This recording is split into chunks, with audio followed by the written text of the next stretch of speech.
Louis, thank you very much for joining us, of course, from London. So this is an exciting time for the company, very much in growth phase right now. Just talk to us about the readmission to AIM following the acquisitions from Missouri Energy and Mayborn, those coal and uranium assets included in that, and why this is considered transformational for Kibo.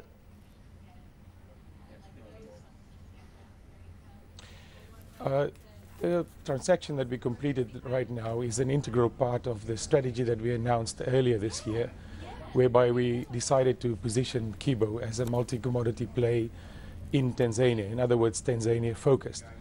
The first major acquisition that we had to do to establish the company as such was this transaction that we did now, which constituted a reverse takeover and which meant that we had to readmit to the AIM as well. It is, of course, a very important and crucial facet to our strategy that we've decided upon, and we are now ready to go forward and roll out that strategy aggressively. Let's talk about your flagship asset and flagship project, the Ruka coal project, 109 megatons of thermal coal resource estimated within that. You've brought on an Asian partner within this. Can you talk about the development of this project and where you are with regards to development?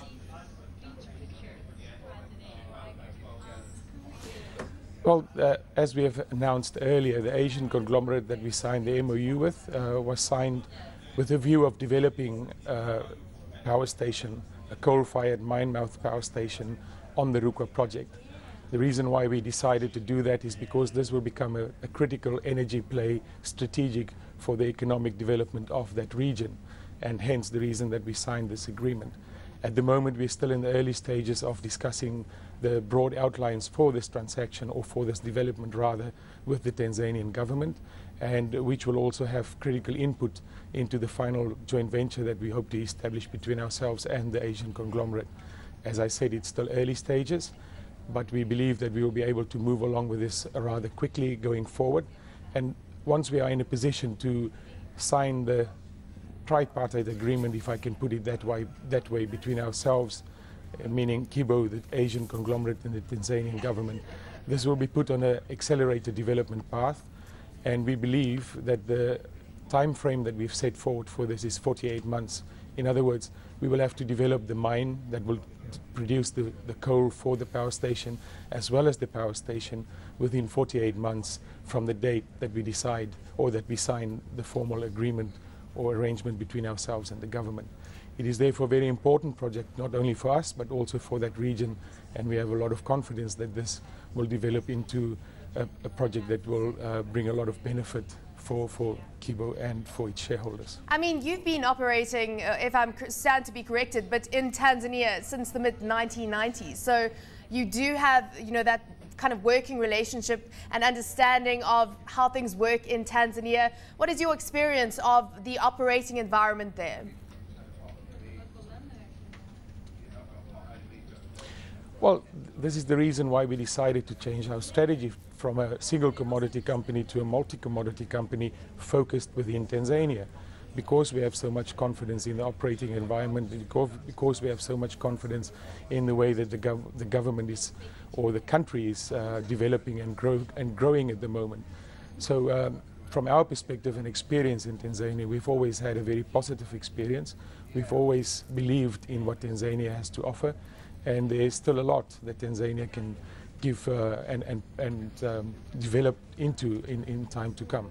We've never had any problems in Tanzania. There's a very friendly environment in all facets, be it from a security, a political, or an economic environment. It's very conducive for investment, particularly in the resources sector. Now, of course, gold is a key part of your strategy going forward. You're one of the largest gold exploration, or have one of the largest gold exploration land holdings, 38,000 square kilometers, and that's 20 times the current limit that the government has on the table. Tell us about strategic partners that you're looking for right now when it comes to developing these assets, and where you are with the gold projects when it comes to development timelines.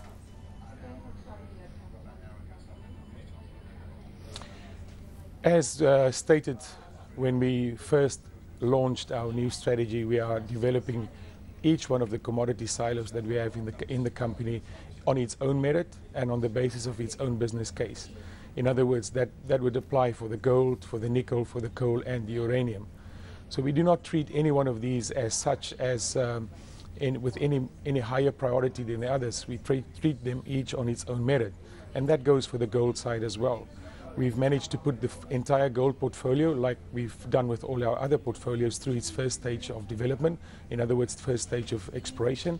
We've been very fortunate to identify a number of early stage drill targets as a result of that, and we would be looking to pursue those drill targets for further development and hopefully into a position where we can go into resource delineation later on in 2013, early 2014. Yep.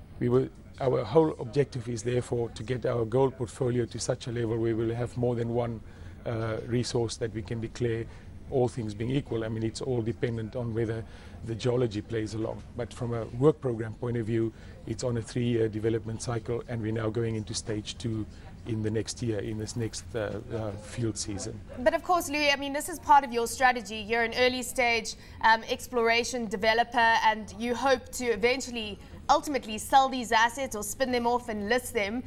Of the projects that you have right now, uranium, nickel, coal and gold, those commodities of course, but which of the assets are likely to be the first to be brought to pre-feasibility stage and then sold off? At the moment, it's most likely the coal project, given what I've explained earlier on in the interview. That is definitely the one that is, if you have to judge by the development stage that our projects are in, then the coal one is the one that's closest to that. However, this picture can change very quickly, because we've always stated that we are a company with a two-pronged strategy, in other words, or two-pronged philosophy. We do aggressive exploration of our assets, but we also back that up with a strategic merger and acquisition strategy and program as well. So any of our other portfolios can easily surpass or go past the coal project through any of the merger and acquisitions or through any merger and acquisition activity that might happen later on. Louis, thank you so much for joining us today. Louis Coetzee, CEO of Kibo Mining from London.